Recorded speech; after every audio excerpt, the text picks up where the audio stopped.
เบสก็สู้นะ เอาต่อมือกับเด็กวัดพรครับ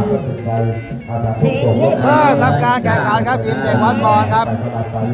จากวัดราชบุรีวัดพรตลาด เข้า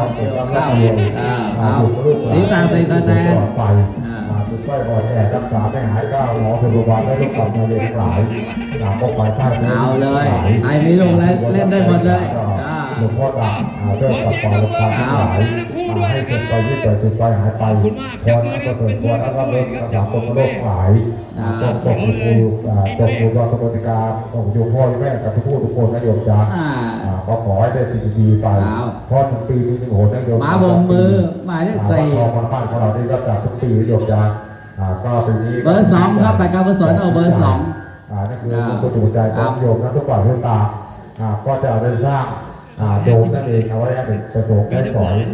ส่วนทุกคนหลายก็ดีมาประชุมมาต่อสู่ก็ติดต่อขอให้ที่เบอร์4เด็กก็จะยากประโยชน์ก็ลำบวงเป็นประโยชน์กันในเต็มที่เลยบัตรจำหน่ายต่อเขาชุดเครื่องครัวชุดเครื่องครัวมาบงมือจ้าผ้าก็คำ3,000เอาเลยป้าบงมือลงแล้วไหลจ้าลามมาขอให้เลือกไปตัวดูกฎหมายเป็นนี้ดีกันเขาตะก้อนะพวกนี้ตะก้อหญิงมาเลยก้อหญิงหลายเที่ยวหลายอื่นหลายถ้วยหลายแรงก็เลยความศรัทธาพอมันไหลเข้ามาตะก้อหญิงผู้ได้ตำรวจแห่งชาติขอได้พรแล้วได้ลงกับทั้งหลายตรงนี้ดาวมาโชว์ฝีมือม้าบงมือไปได้15คะแนนเห็นไหมแกยิ้มแย้มแจ่มใสจังเลยนะอาสาทุจ้าทุจ้าอาสาทุจ้าเอาไหมไหลขึ้นได้ทีเอาไว้เก็บไว้เป็นผู้หลานที่จะห้ามแกมือจังหวัดระยองจังหวัดฉะเชิงเทรานะครับเพราะว่าจะมีโฉมไปที่อีสานมาโฉมมาประยุกต์เลยเพราะว่าเราไม่มีจากแล้ว หลายมากเดียวเอาโยมเราพอใจเป็นใส่ชื่อสะอาดบริสุทธิ์ไหลพูดถึงว่าฝากโอ้ไม่สวยตู้กระดาษตู้ไปไหลมาหัวหน้านี่นะไหลเบอร์2 15คะแนนเหมือนภาพขาวนะไปก็เหมือนภาพดำเพราะที่เด็กปัญหาเพราะสภาพแต่ด้วยแต่ด้วยเป็นภาพอื่นบางคนก็ละนี่นะก็ทำด้วยการใช้ประโยชน์ได้บางคนก็ก่อนก็แปลงเกิดไหลก็ไม่ออกประโยชน์ได้ต้องแน่ว่าน้องเป็นจิตใจก็ทำประโยชน์ได้น้องเป็นการท่าเรือแต่เขาได้พรตรงนั้นได้เดี๋ยวตัวจะหนาจะเป็นตัวมาบวมมือได้ละอะไรเบอร์8หรือเปล่าจะมาติดตามติดก็ติดนายได้จ้าไม่ว่าคะแนนพอทอง2 แผ่นก็ติดที่เปิดไปก็ส่งไปเดียวลายขึ้นใจมาบวมมือพองานติดโสก็ติดทองพ่อทำทุกวันทุกวันที่โยมจะลายจ้าโอ้โหถูกไม่ได้ถือว่าจะพิเศษประทับทุกวันเป็นประทับลายจ้าลายคนเด็กจำไปแล้วจ้ามาจากกุศลขอขอบคุณหน้าเท้า8คะแนนก็จะดูว่าทั้งสาวประทับประโยชน์คนหนูระวังให้ดูจับเลยจ้าหายทองคำหลายไปเอาเข้าไปเอาก่อนมาสวัสดีครับ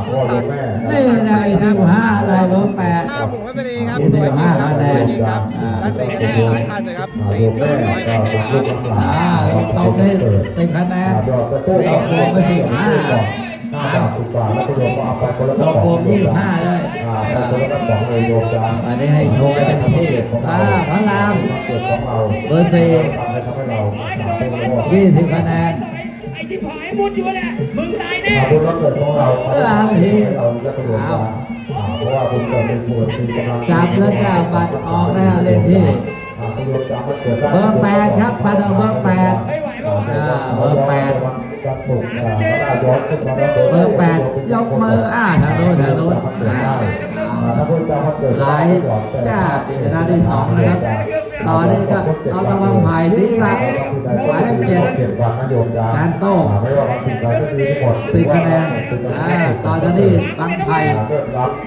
ไหล15ลูกที่ 3แฮตทริกเตรียมตบมือแฮตทริกโอ้โหแม่เกือบดังไหลจ้า15วันนี้ก็ไม่ได้แบบเอาเท่าที่ได้นะทั้งสองคนต้องเครื่องดีเลยครับเดี๋ยวต้องสัมผัส ไหลวันนี้มี5 ทีมเราอยากให้คนตกไปนะ หลานยออ่างไว้ไหลอ่างไว้เอาไหลจ้าเข้าศีรษะมาทางวงมือเอาเบอร์ 8เล่ได้15ไหลเบอร์ 8เต็มไหลเต็มวันนี้อากาศดีวันนี้ตบวง25เลยโชว์เลยวันนี้ให้ทุกท่าโชว์ได้ทุกท่าใครมีอะไร15 คะแนนจ้าไป15 คะแนนจะใส่บวก25เอาอย่างนี้25ไม่ตกพลังจ้าหมายเลข4 20 คะแนนเอา หากต้องมีการโหรกรรม2โหรกรรมไม่โยมกัน พลังบวกไม่ธรรมดาโอ้โหอนาคตไกลเบอร์ 4 วัน นี่ นี้ พ แฟน ลั ทั้ ง ง บ พ่อ วก ถูกที่รับชมกันในไลฟ์สดนี้ทุกท่านเลยนะครับ ไหลจ้าเอายกไว้ ปล่อยไว้น้องมิ้น สีตาอาจารย์ขอ ไหล มิ้นยกไว้อาจารย์ขอมาบ มื ว อก 15ว่าชนเด็ก ชน ยอ 7 นาทีโอ้โห ไหลเข้าไป ได้บวกได้บวกอีกเพชรบุรี920ไหลติดต่อ ไม่ได้จับเลยครับ ต่อนี่ก็เอามาตามไผ่นะครับ ทีมต่อไปก็ตัวใหม่นะครับ อาจารย์เปียก เล่นไม่ได้จับเลยอากาศเย็นดีลมเริ่มโชยมาแล้ว อาจารย์มด มันเป็นสิบ อา ห้า จารย์ม ไม่ ด ได้ โอ้ ทำ โห เช้าวันนี้ โอ้โหไวจริง ไปจริงหลายจ้า15 คะแนนยอดเบิ้ลไปว่าเอาไว้เอาที่ใจบุญใจดีหนูได้ทำนี้ดวงดาว หลายจ้าเอามาบงมือมาท่าเดียวกันเรียบร้อยเลยว่าอะไรเบอร์25 คะแนนโอ้โหยังไม่10 นาทีจะ300แล้วจะ300แล้วนี่ไม่ธรรมดาเด็กวัดบอลระดับแชมป์ผ่านไปโอ้ตีกลับมาโอ้ไปไหลจ้าผ่านมาเอาไหลศีรษะใส่วันนะโอ้โหตัวสูงได้เปรียบเด็กทีเดียวเข้าจับอีกแล้ววันนี้ขอขอบคุณมากไฟตบ25 คะแนนตบปวงจับจะหายทองคำหายทองคำต่อยไว้ศีรษะ10 คะแนนหมายเลข3น้องวินเอาไว้อะไรสิวะแฮกเทค3 ลูกติดต่อเตรียมตบมือท่านผู้ชมแฮกเทคโอ้เกือบดังลายจะเบอร์ 4เต็มไหลเต็มมาแล้วออกเบอร์เบอร์ 3ครับเบอร์ 3เอามาบวกเต็มดีแล้วไปดีเอา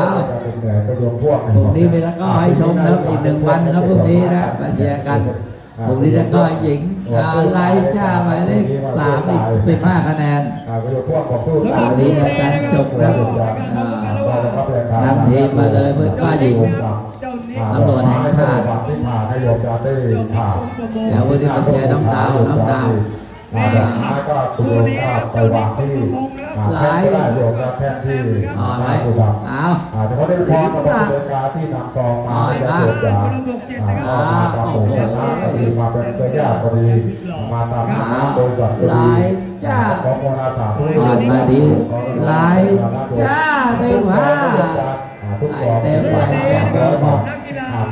ลายเต็มเพิ่ง10 นาทีโอ้โหจะ400ไม่ธรรมดาโอ้เอาเลยเอาก่อนว่าธรรมดาตกธรรมดา15 คะแนนเอาตบบวก25ว่าสวยงามนี่ท่าไปนี่นะต่างไปเล่นเลยเอาไล่จ้าเบอร์3ไล่เต็มแฟนๆเธอก็ซื้อบัตรการกุศลมาบอกเบอร์จ้าหมายเลข3อีก15 คะแนน15 คะแนนเอาไปในการขอเรียนพรโยมจะในประโยชน์ก็รับกำลัง นี่นะเอานี่เอาโอ้โห11 นาทีนี่ตบบวกหรือว่าจะมาก็ป่าใส่ตู้ก็ได้มาใส่ได้ยกจ้า 25ไปวงมือไปวงมือ25 คะแนนฝีมือเอาเบิ้ลไปเด็กอันนี้ออกอาวุธกันเต็มที่ไปวงมือ25เอาลูกที่3เดี๋ยวตบมือโอ้โหลงมาหลวงพ่อดำไปด้วยศีรษะเหลือเป็นแผ่นที่หลวงพ่อดำไปจ้าหลวงพ่อดำจะพาไม่โยมจ้าที่วิหารพ่อตาหลวงพ่อดำจำลองมาบกมือก็เป็นก็ติดที่จะ 10 คะแนนจ้าไว้ใน3มี10 คะแนนโอ้โหวันนี้ก็ได้ทำการรับสังฆทานศีรษะไปญาติสิทธิ์ทั้งหลายผู้ใจบุญทั้งหลายนี่เราคิดว่าทำดีเสร็จตัวเองดีให้กับครอบครัวที่เราว่าไปแล้วก็ดีตามที่พอได้รับบุญกุศลจงไปจงให้กับผู้ที่ว่าไปแล้วผู้คนนั้นจะหยุดยา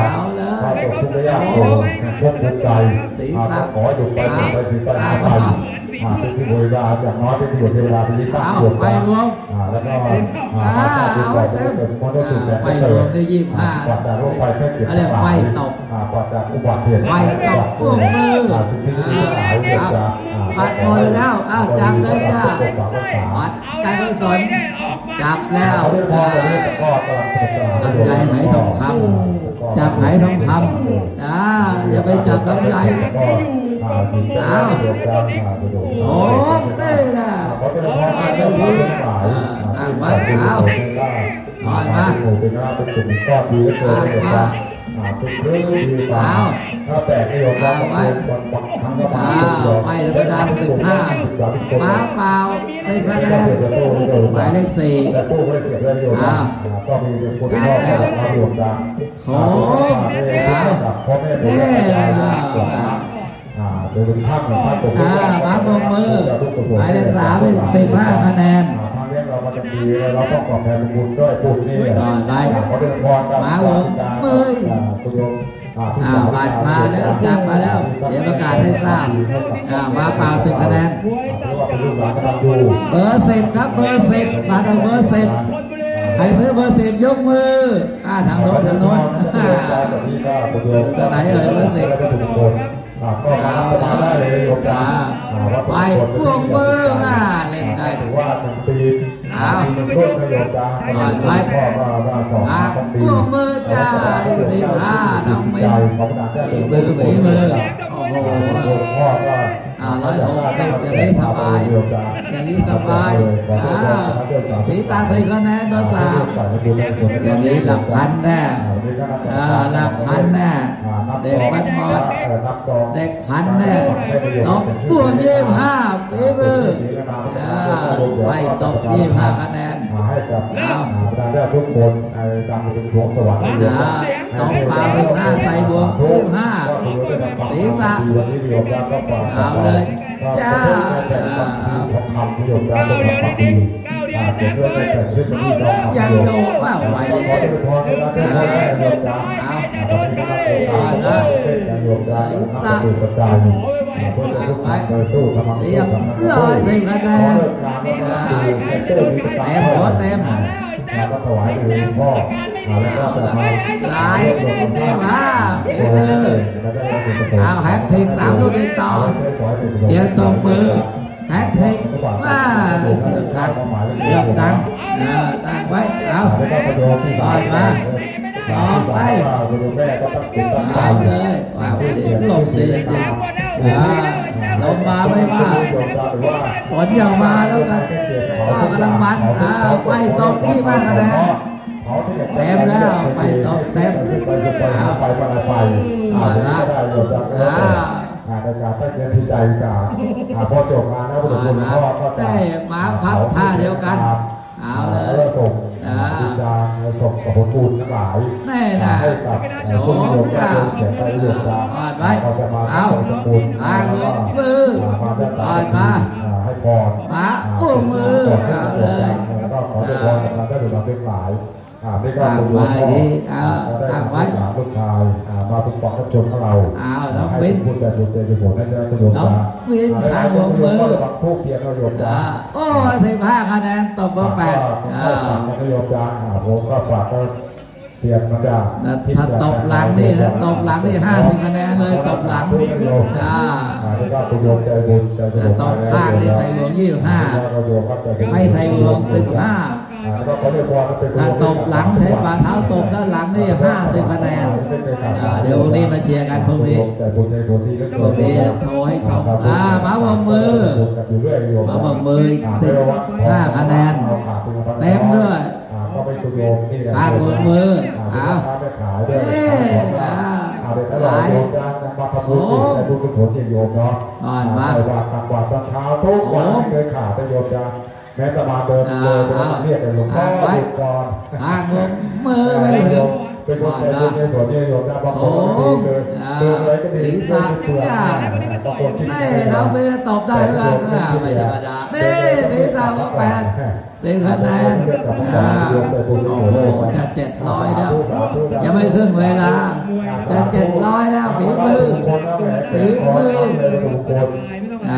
เอาข้างบนอ่อนไว้ตบข้างไว้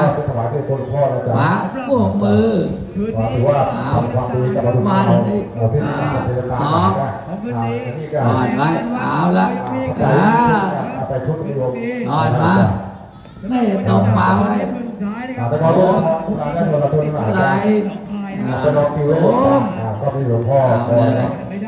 พระคาถาเอาสักทีจะพูดของประโยชน์ที่ว่าแล้วถือว่าเป็นลูกหลานกตัญญูเป็นที่ตาทาง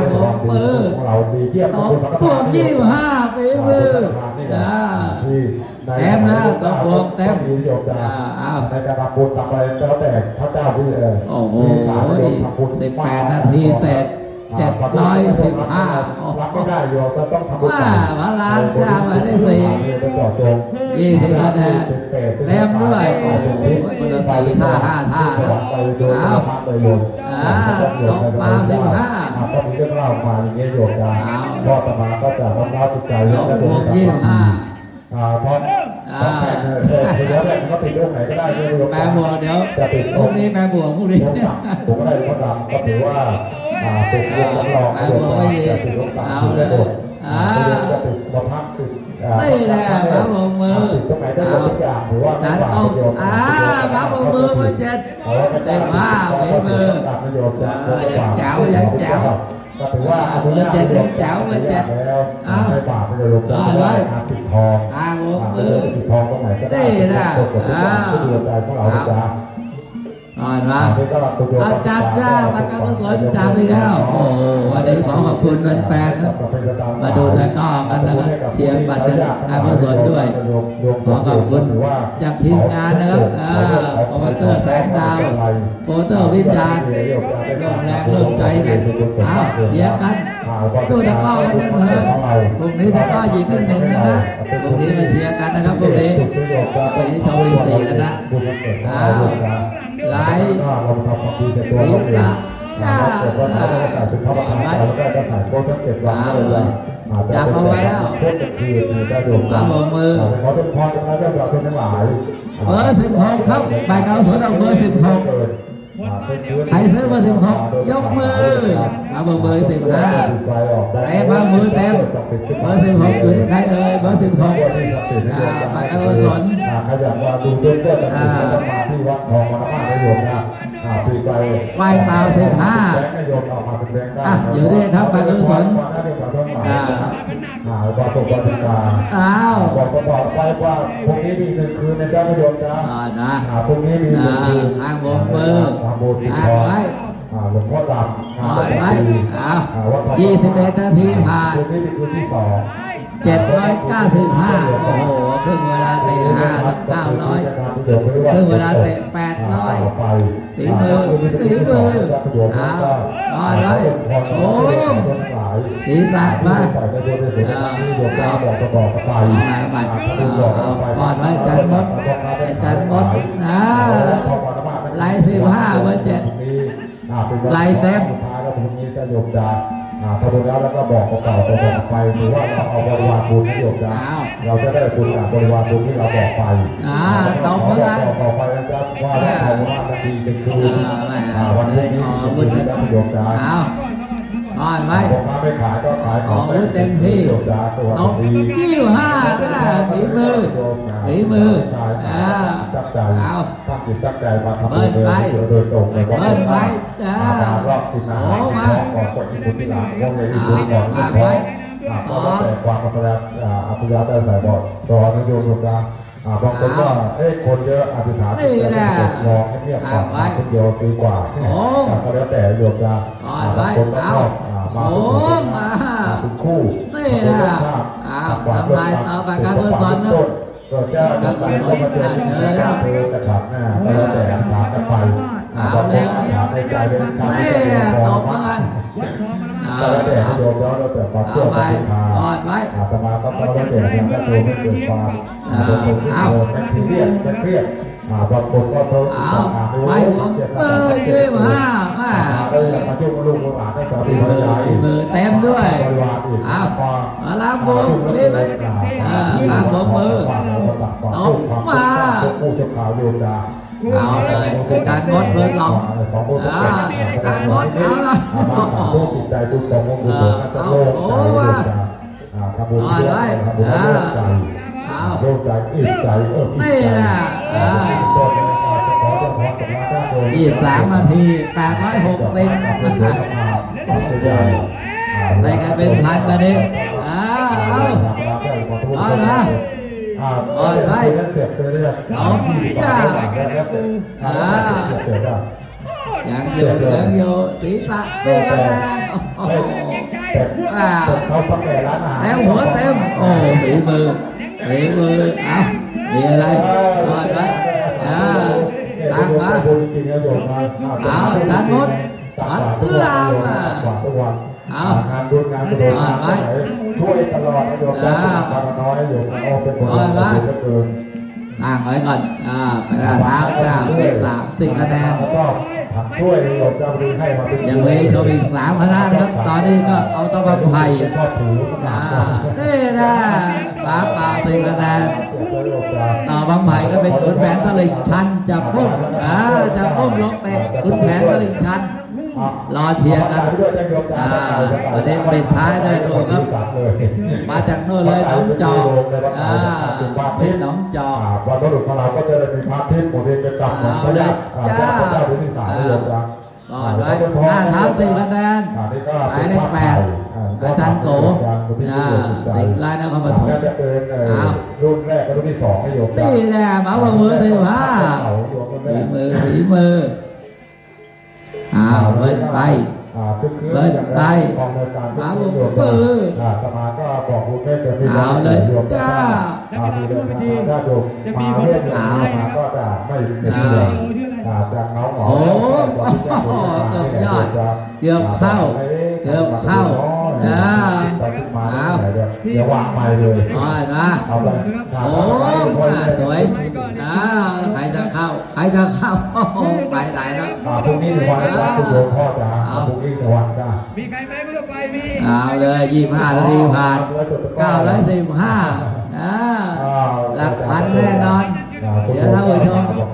ถึงหลักพันตบมือให้ด้วยขอแรงใจจากท่านผู้ชมถ้าถึงหลักพันนี่ช่วยตบมือให้นักกีฬาด้วยนะเปล่าน้ำบมือ15 คะแนน ตอนนี้เดี๋ยว เมื่อวานที่ฝนตกจะโยมจ้าก็เลยช่วยเลยพรุ่งนี้ อ่อนไปหน้าเท้าอีก10 คะแนนเต็ม8เต็มแฮกทิก3 ลูกติดต่อเตรียมตบมือเรียบร้อยโอ้โหชนอีกบวกไม่ให้ข้างบวกย่าอ่อนไปข้างบวกอ่อนไปข้างบวกโอ้โห3 ทีเกือบเข้าผ่านไป อ่อนมา 26 นาที 940 คะแนนครับไหลจ้าเอาไปเอา จะได้สร้างโดมอย่างแน่นอนและก็เดือดจะแต่เราอยู่ปัจจัยก็แม่ทุกคนไม่ถึงบาท10 บาทเป็นสูงกว่าก้อนเงินเก่งเลยก็จะสั่งไม่ยอมไปไหนร่วมถูกความปรารถนาทุกทีตอนนี้เริ่มแต่พิการที่ก็บอกผมไม่พอต้องเงินเป็นล้านเราก็ได้3 แสนกว่าไปกว่าเดียวกันเรียบร้อย ที่นี่นะก็ติดต่อข้ามไปแล้วนี่แน่นะเบอร์ 2 ต่อรอง 10 คะแนนบัตรจำหน่ายจะบัตรการกุศลจำหน่ายช่วยกันซื้อเท่าไหร่เราทำคุณพ่อก็จะประชาพันธ์ก็ทางประธานได้ดูทางสิทธิ์ทั้งหลายชาวบ้านใกล้เคียงทั้งหลายก็ได้อภิตอบบวกขึ้นได้ก็เป็นการเป็นของประธานได้ดูที่แหละตอนการได้ดูก็ใช้สอยนโยบายพระก็ไปที่จะบอกบุญเจ้าว่าก็จะมีสร้างนโยบาย27 นาที950บัตรจับจ้าบัตรการกุศลจับแล้วใครจะล้วงไหลทองคำก็ติดต่อได้อย่างที่ได้หน้าเท้า10 คะแนนหน้าเท้า10 คะแนนเอาใครจะจับใครจะล้วงไหลทองคำให้กับทางวัดให้ไว้ในการสร้างโดมนโยบายในการสร้างโดมมันสำเร็จรุ่ร่วงได้ดีข้างบวกมือนี่แหละมาบวกมือมา15 คะแนนเต็มคือเจ้าประโยชน์จ้าประโยชน์พ่อก็มาที่ราชขาวออกจากนี้คืนนึงไปเลขที่ออกคือเจ้าโยมจ้าช่วยบอกต่อกับอาจารย์แล้วก็ประโยชน์พ่อเบอร์ 2ครับบัตรของเบอร์ 2ใครซื้อเบอร์ 2ยกมือทางโน้นมาแล้วตู้โยมดังตามที่ข่าวทางบงมืออ่อนไว้ทางบงมือมาลงดิเอาทางบงเบอร์ 7ครับเบอร์ 2มั้งเอาสมาธิเจ้าเลยอ่อนไว้นี่แหละไฟเปล่า15ไฟบวก25ข้างบนเบอร์ 15เบอร์ 3 15 คะแนนเราในอธิษฐานสิ่งใดมาอยู่ไปมาอยู่นี่นะก็ขึ้นอยู่กับคุณพับเปล่าหรือพับเปล่า10 คะแนนนี่เป็นต้นเนี่ยกรรมฐานได้เลยนี่ไฟตกมันจะมีไฟตกกดหน้าจะทำหน้าของหน้าก่อนก่อน ใครมีแฟ หน้าเท้าจ้าเบอร์ 3 จะหลงเลยนะ เต็มแปะเต็ม นะโยมนะ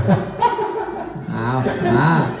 ไปมาเอ้ย จะโยมจะโย ปล่อย ม ไว้เอา ใคร ไปมา ลองดูทรัพย์ดูโชคจะโยมจะใครแฟนสามีไม่รับแฟนไม่รับก็มาลูกประกวดได้นะน่าจะลงไหล ทางวง หล มื ง อ ไปที่อื่นนะโยมนะหลงไปที่อื่นไปกลับบ้านอะไรนี้ไม่ได้นะหลงก็ไม่ได้บ้าน ตอนนี้ ถ้าหลงไม่ได้อื่นก็ไม่ได้หลง เอาถึงคะแนน เราก็เลยเหนียวรับเลยน้อยโยม ตอนนี้ได้1,035 แขวนตบมือเลยครับท่านผู้ชมครับ1,035 แล้ว โอ้โหฝีมือ ฝีมือขึ้นหลักพันไปแล้ว ขึ้นมาจ้า30 นาทีผ่านเหลือ 10 นาที 10 นาทีเอาไปต่อมาเอาเลยเอา โยมไปซื้อหาตามร้านค้าก็ทุกที่ร้อยก็ทำได้เอาไปเอาเลยเอา สังฆทานผู้ใหญ่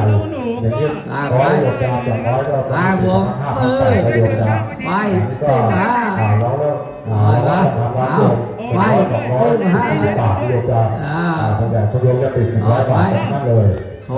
มาสาธุเกิดเกิดพระบุตรพระโยมที่โยมตั้งใจพโยม ลาม พโยมแม่ก็พาหลานลูกชาย 15 ฝีมือ ฝีมือ ของเราน้ำพระธรรมคำภูมิใจชุ่มฉ่ำใจ ไปอีก15 นะเอาแท็กติก3 ลูกติดต่อเตรียมตบมือทางรวมจ้ายังอยู่เอาก่อนไว้ก่อนไว้โถมเรียบร้อยว่าชนเด็กก่อนไว้ไว้15ก่อนมาทางวงมือทางไว้ทางเอา มันเลิกไม่ได้ขอลดละไอ้โยมจังละจ้า15ครับวงมือเป็นไงนี่มันตัดไม่ได้ก็เริ่มต้นคือลดก่อนต่อไปก็ละลดแต่ที่น้อยเลยไปมันเป็นไปไม่ได้เลยเนาะ วงมือว่า เคยมาโอ้โหที่การที่มาทางวงมือสวยงามใครจะเข้าตั้งไว้ก่อนเอาตั้งมาถอดไว้เอาก็มาลงมาลาไม่ได้ก็มาทำบุญก่อนโยมจะมาทำบุญยังอยู่วัดพระก็มารักษาบุญเข้าใจนะ โค้งมา ได้โยมจะก่อนไว้ก่อนเอา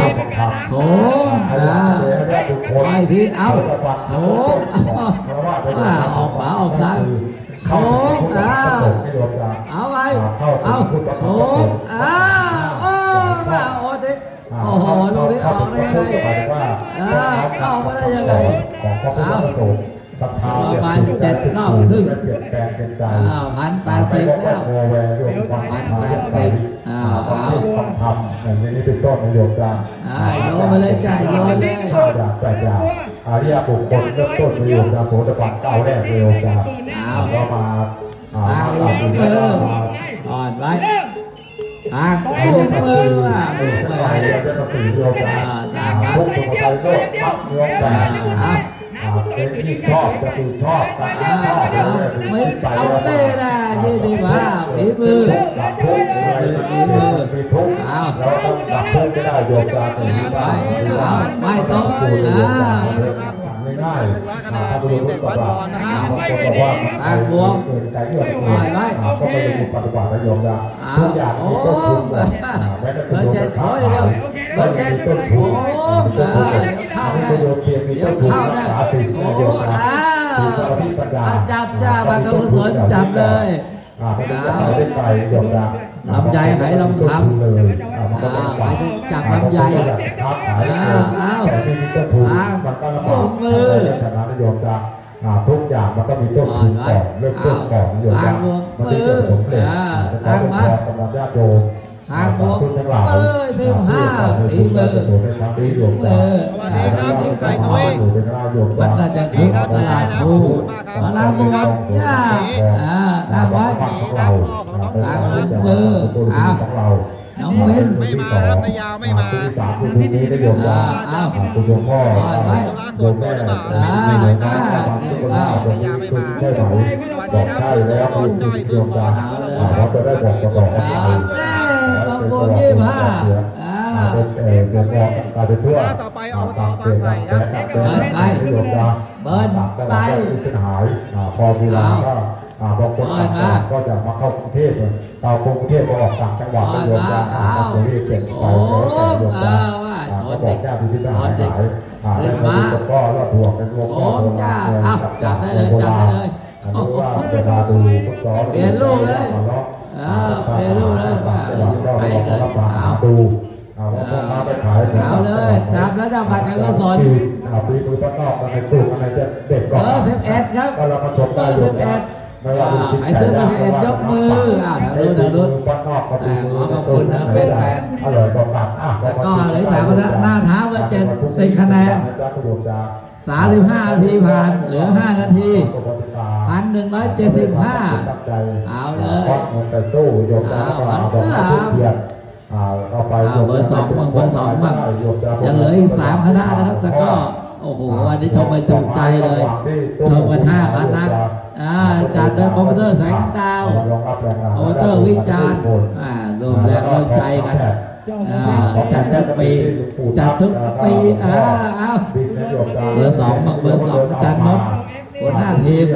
หัวหน้านี่แน่โอ้โหน้องบินเลยกำลังดังเบอร์3นี่ตอนนี้เข้าทำงานการท่าเรือแล้วอ้าวการลงมือการลงมือ15ฝีมือฝีมือเบอร์6เบอร์4นี่ไปปานนครหลวงตอนนี้นักกีฬานี่เล่นเก่งๆนี่หน่วยราชการนี่กำลังรับเข้าทำงานข้างลงมือจ้า15เต็มข้างลงมือเต็มเอาไปเข่าเลยอยากเห็นไปเข่าโชว์ในเบอร์6โชว์ไปเข่านะลูก40คะแนน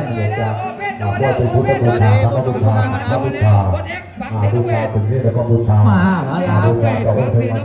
เอาไปเขาโอ้ชนเด็ก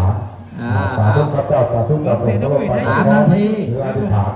เหลือ3 นาที1,205 คะแนนตอนนี้โอ้โหฝีมือเอาโหติให้กับเจ้าบริเวณด้วย เบอร์2โค้งนี่นะเรากับเราโค้งเอาจับได้เลยจับได้เลยจับได้เลยก่อนไว้เอา2ย่า20 คะแนนไม่เข่า100 บาทใครก็ได้ไม่เข่าอาจารย์วิจารณ์โปรโมเตอร์วิจารณ์อัดฉีดแล้วไฟเข่า100 บาทใครเล่นได้เล่นเลย2ย่า20 คะแนนฝีมือโอ้ไม่เอา245ครับ2 นาทีไปเข่า100ก่อนไว้เอาไปเข่า100นี่โอ้โหเอาไปอาจารย์วิจารณ์โปรโมเตอร์วิจารณ์อาเชนแล้วไฟเข่า100ลูกกัน100เอาอีเด็ดนี่โอ้เกือบแล้วโอ้โหเราเข้าตามมานิดเดียวเอาไปเอาละเอาทีเด็ดเอาไว้ท่ายากเบอร์7ไปเข่าเบอร์7อาจารย์โต้งอาจารย์บางอยากเห็นไปเข่าเบอร์7ให้ดูเลยไปเข่าเอายังมีเวลา100เอาไป ไปเข่า140คะแนนอึ๊บไล่รอบนาทีสุดท้าย1 นาทีเอา พิการแต่ก็ไม่ข้าวเป็นน้ำเอาพอลุกขึ้นจากบ้านไปโยมหน้าเปิดเป็นปรากฏว่า100 บาท100 บาทเอาไว้เอา100 บาทนี่นะโอ้โหแต่ภาคกลางภาคไทยทุกเวลาไปเล่นได้เลยหน้าเท้า4 คะแนนไปแล้วจะไม่ได้ป่วยได้ตรวจจานก็เลยก็1,255ครับเกมเด็กวัดบอลโอ้โหยิงเลยพระรามแท็กติกลูกที่3เดี๋ยวตกมือ3 ลูกติดต่ออ่อนไว้เอาโอ้ไปเข่า100อยู่ไปเข่า100เอาฮึบ